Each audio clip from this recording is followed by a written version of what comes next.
Movie के शुरू में हमें एक स्पेन का फार्म दिखाया जाता है। यहाँ पर बैल और बैलों के बच्चे रहते थे जो कि यहाँ पर बड़े होते हैं और ट्रेनिंग लेते हैं ताकि एक दिन बहुत अच्छे फाइटिंग बुल्स बन सकें। अब शुरू में हमें कुछ बुल्स दिखाई देते हैं जो कि अभी बच्चे हैं, वो एक दूसरे के साथ बात कर रहे होते हैं। तभी वहाँ पर एक और बुल का बच्चा भी आ जाता है और उसका नाम है फ्रेडिनेंड। ये फार्म में सबसे ज्यादा अच्छा और प्यारा बुल है क्योंकि ना ही ये किसी के साथ शरारतें करता है, ना ही किसी को तंग करता है, बल्कि इसका दिल बहुत बड़ा है। ये सबका ख्याल रखता है, चाहे वो एक छोटा सा पौधा या फूल ही क्यों ना हो। तो आज भी फ्रेडिनेंड एक बाल्टी में पानी लेकर इसी फूल के पास जा रहा होता है जो के पास ही भरा हो रहा था। फ्रेडिनेंड इसे जाकर पानी देता है और इसे प्यार से देखने लगता है। फ्रेडिनेंड को ऐसे चुप देखकर बाकी सारे कार्स बहुत जेलस हुआ करते थे कि शायद ये गरूर करता और हमसे बात नहीं कर रहा। तो वही कार जो वहाँ पर खड़े हुए थे काफी शरारती लग रहे होते हैं, तो वो फ्रेडिनेंड के पास जाकर उसे तंग करने लगते हैं और उसे बुली करने लगते हैं। लेकिन खुशकिस्मती से यहाँ एक ट्रक आ जाता है तो इनका ध्यान इसकी तरफ लग जाता है। वो ट्रक को देखने लगते हैं और वो ट्रक बेसिकली बुल फाइटिंग के लिए कुछ बुल्स को सिलेक्ट करने आया था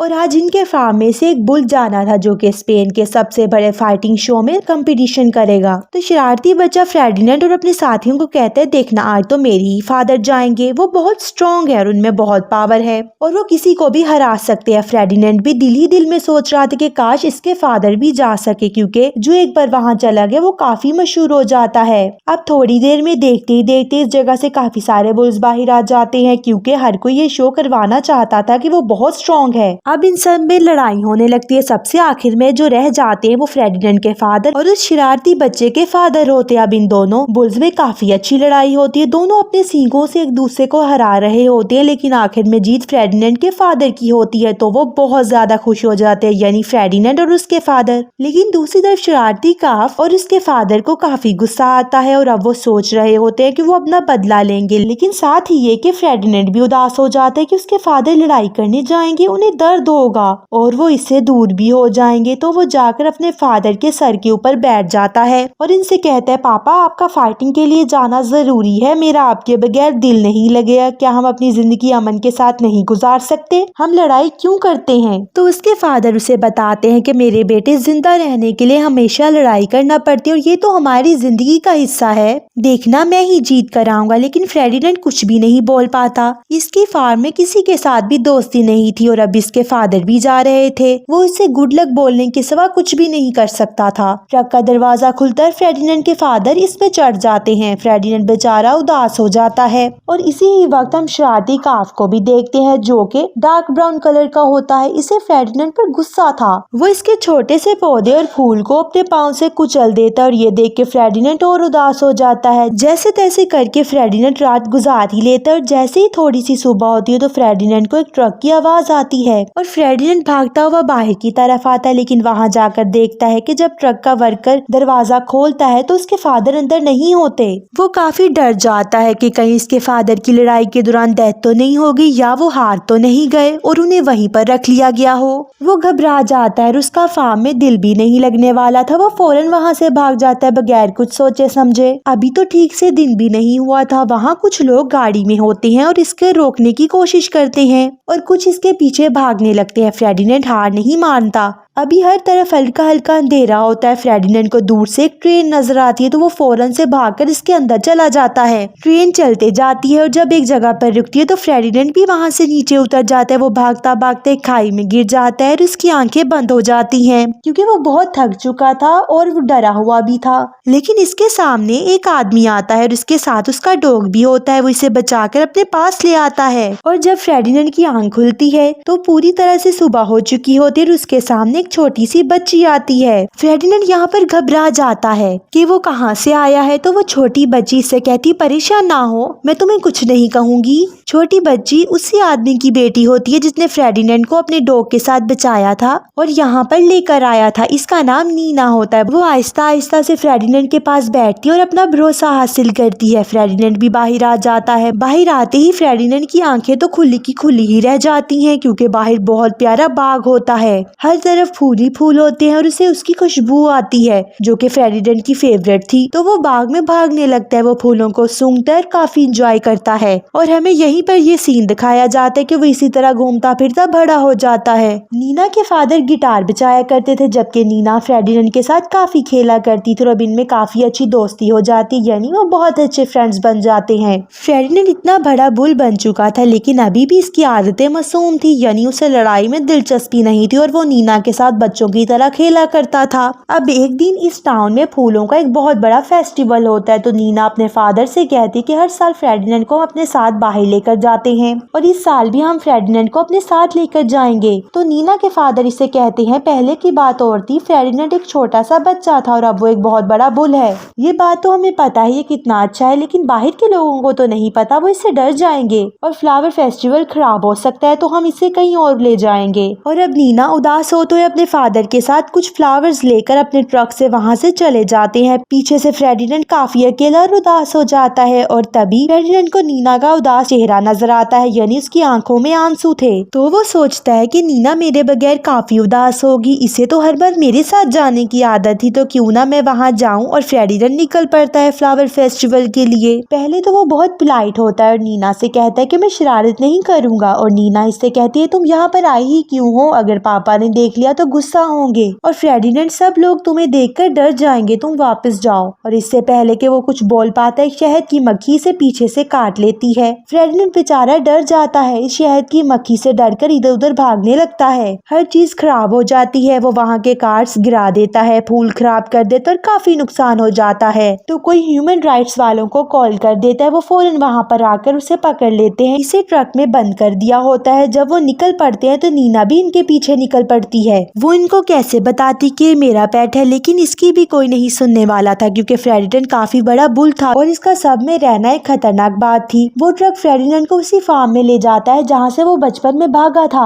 और ये इस फिल्म का सबसे उदास और इमोशनल सीन है। फेर्डिनेंड यहाँ बिल्कुल भी नहीं आना चाहता था क्योंकि यहाँ से इसकी काफी बुरी यादें जुड़ी हुई थी। ट्रक में फेर्डिनेंड के साथ एक बकरी भी होती है जो उससे कहती कि अच्छा फेर्डिनेंड अब बस करो, तुम्हारा उदास होना बनता नहीं है, तुम फार्म में आओगे सब कुछ सेट हो जाएगा। और ऐसा ही होता है। फेर्डिनेंड जब फार्म में उतरता है तो इसे अपने सारे पुराने दोस्त नजर आते हैं जो इसे वेलकम करते हैं, सिवाय उसी ब्राउन बुल के जो बचपन में काफी शरारती और बदतमीज होता है, वो उसे वेलकम नहीं करता। वो फेर्डिनेंड से कहता है कि तुम यहाँ पर आई ही क्यों हो। वो फेर्डिनेंड से कहता है कि तुम्हारे जाने के बाद यहाँ बहुत सुकून हो गया था, तुम क्यों वापिस आ गए हो। तो फेर्डिनेंड बहुत मासूम होता है, उसे अच्छे तरीके से बात करता हुआ कहता है कि मैं वापिस चला जाऊंगा, मैं यहाँ पर आना नहीं चाहता था पर मुझे लाया गया है, मेरा यहाँ पर दिल नहीं लगेगा और मैं अपने घर वापिस जाना चाहता हूँ। फिर इसी तरह से रात गुजर जाती है। सुबह होने पर इस फार्म में काफी अमीर आदमी आता है जो कि अपनी एक शानदार गाड़ी में से उतरा था और काफी लंबा होता है और यही उस फाइटिंग शो का डायरेक्टर भी था। वो कहता है इसे ऐसे बुल्स चाहिए जो बहुत अच्छे लड़ाई करते हो और मुझे इस फाइटिंग शो के लिए एक तगड़ा और स्ट्रॉन्ग बुल भी चाहिए जो अगले बुल को फौरन से ही हरा दे। अब यहाँ पर बुल फाइटिंग शुरू हो जाती है। ब्राउन बुल ये देखकर काफी एक्साइटेड हो जाता है क्योंकि वो सोच रहा था कि वो आज के दिन फेर्डिनेंड को सबके सामने हराकर सबका हीरो बन जाएगा। ये तो नामुमकिन था क्योंकि इतना बुरा बुल किसी का हीरो नहीं हो सकता। और फार्म पर सब बुल्स की लड़ाई होने लगती है और एक बुल होता है जिसकी गर्दन रेड कलर की होती है और इन सबको लड़ाई करता देखकर वो बेहोश हो जाता है क्योंकि इसमें इतना हौसला नहीं था कि वो अपने सामने बड़े बड़े बुल से लड़ाई कर सके। अब इसको ट्रक में बंद कर देते हैं और इन सबको पता चलता है कि इसे ज़िबा खाने के लिए लेकर जाया जा रहा होता है। बाकी बुल्स काफी ज्यादा उदास हो जाते और सोच में पड़ जाते हैं। जो पहले ट्रक्स जाते थे कहीं वो बाकी बुल्स को भी तो ज़िबा खाने में नहीं लेकर जाते थे, जबकि दूसरी तरफ इस रेड गर्दन वाले बुल को जरा भी पता नहीं था कि इसे कहां पर ले जाया जा रहा था क्योंकि इसके माइंड में तो यही था कि शायद वो लड़ाई के लिए सिलेक्ट हो चुका है। और अब दिल ही दिल में फेर्डिनेंड को इसके लिए बहुत बुरा लग रहा था और इसे अपने फादर की भी याद आने लगती है कि कहीं इनको भी तो नहीं ज़िबा कर दिया गया। वो सोचता है कि यहाँ से कैसे निकला जाए। वो बाकी बुल्स के साथ इस बारे में बात करता है। वो कहते हैं कि हमें इस बात पर यकीन नहीं है कि हम ज़िबा हो जाएंगे और हमें काट दिया जाएगा और हमें यकीन है कि हम एक ना एक दिन लड़ाई के लिए सिलेक्ट हो जाएंगे और काफी फेमस भी हो जाएंगे। और अब फेर्डिनेंड इनके पास से होकर कुछ हेजहॉग्स के पास जाता है और इनसे कहता है कि क्या तुम मेरी भागने में मदद करोगे। तो वो इसकी बात मान जाते हैं। फेर्डिनेंड चलते चलते एक ऐसे रूम में पहुंचता है जो कि अपनी तरफ से फार्म का अलग खास रूम बनाया गया था जहाँ पर इन सब बुल्स के सींग थे जो कि लड़ाई जीत कर आए थे, क्योंकि जो बुल लड़ाई जीतता था उसके सींग उतार कर वहीं पर लटका लिए जाते थे। और जाहिर सी सी बात है, इससे पहले इनको मार दिया जाता था। इन सब सींगों के नीचे इनकी तस्वीरें भी होती थी। और जब फेर्डिनेंड नजर घुमाता है तो उसकी नजर एक तस्वीर पर पड़ती है जो कि इसके फादर की थी और इसके ऊपर इसके फादर के सींग भी लगे हुए थे, यानी वो लड़ाई जीत तो गए थे लेकिन अब इस दुनिया में नहीं थे। ये देखकर फेर्डिनेंड टूट जाता है और बाहर आकर अपने साथियों को बताता है, लेकिन इसकी बात का सब मजाक उड़ाने लगते हैं। ब्राउन बुल कहता है कि तुम ये कैसी बातें कर रहे हो, तुम लड़ाई के लिए कभी सिलेक्ट नहीं हो सकती, इसी वजह से लड़ाई के बारे में बुरा बोल रहे हो। लड़ाई होने लगती है और वो दोनों अपने सींगों का इस्तेमाल करने लगते हैं कि तभी लड़ाई लड़ते लड़ते उस ब्राउन बुल का एक सींग टूट जाता है जो कि फेर्डिनेंड ने ही तोड़ा था। और इन दोनों की लड़ाई ऊपर खिड़की में से उसी फाइटिंग शो का डायरेक्टर भी देख रहा है। इसे फेर्डिनेंड की पावर बहुत ज्यादा लगती है। वो फार्म के मालिक से कहता है कि मेरी अगली फाइट के लिए मुझे फेर्डिनेंड चाहिए। तो रही बात उस ब्राउन बुल की, तो रूल को यूज करते हुए उसे ज़िबा खाने ले जाया जाता है ताकि इसे ज़िबा कर दिया जाए, क्योंकि अब इसका एक सींग तो टूट चुका था और वो कभी लड़ाई भी नहीं लड़ सकता था। सभी ये देखकर काफी उदास हो जाते और कहते हैं कि फेर्डिनेंड तुम ठीक कहते थे, अब हमें यहाँ से भागना ही होगा। लेकिन इससे पहले वो प्लान करते हैं कि ज़िबा खाने से इन दो बुल्स को छुड़ा कर लाएंगे, यानी वही रेडनिक वाले बुल को और ब्राउन बुल को।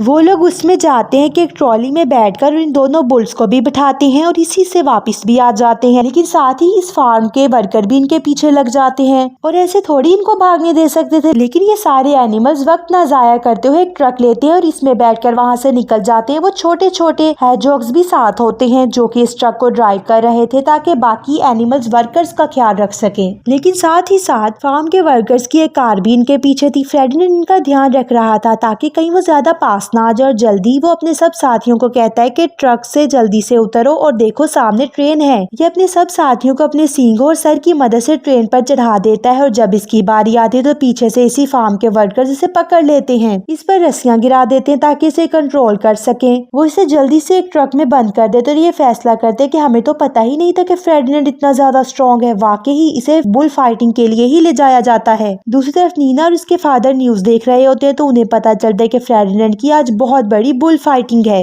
नीना के फादर इसे कहते हैं रो मत, मेरे साथ फाइटिंग शो में चलो, वहाँ फेर्डिनेंड को देखेंगे और कोशिश करेंगे कि इसको छुड़ाकर अपने साथ ही ले आएं। अब वो स्टेडियम में जा चुका होता है। फेर्डिनेंड सब लोगों के सामने था। इसे कोई शौक नहीं था कि वो फाइटिंग करे, क्योंकि यही वो एक चीज थी जिसमें इसकी फादर की और बाकी सारे बुल्स की जान गई थी। डायरेक्टर बहुत कोशिश करता है कि फाइट का स्टार्ट करे या गुस्से में आए, लेकिन फेर्डिनेंड काफी पोलाइट था और इसे फाइट नहीं करनी थी। वो कुछ भी नहीं करता। वहाँ पर बैठे हुए लोग हंसने लगते हैं कि डायरेक्टर खुद को बड़ा आदमी समझता है, इससे ये भी नहीं हो पा रहा और इससे बुल भी कंट्रोल नहीं हो रहा, तो इसे गुस्सा आ जाता है, इसकी ईगो हर्ट हो जाती है। तो वो कहता है फेर्डिनेंड अब तुम मुझसे नहीं बच के जा सकते। डायरेक्टर अपने हाथ में तलवार उठा लेता है और उसके सींग काटने के लिए आगे बढ़ता है, लेकिन अब फेर्डिनेंड अपनी जान बचाने के लिए इधर उधर भागने लगता है और वो डायरेक्टर इसे पकड़ ही नहीं पाता, यानी कि इसके सींगों को हाथ नहीं लगा पाता। और अब फेर्डिनेंड को गुस्सा आ जाता है। वो अपने सींग इसके कॉस्ट्यूम में घुसाते हुए इसे ऊपर उठा लेता है और यहाँ पर इस डायरेक्टर की और ज्यादा इंसल्ट होती है और वो फुल गुस्से में आ जाता है और फेर्डिनेंड से कहता है कि अब मैं तुम्हें नहीं छोड़ूंगा।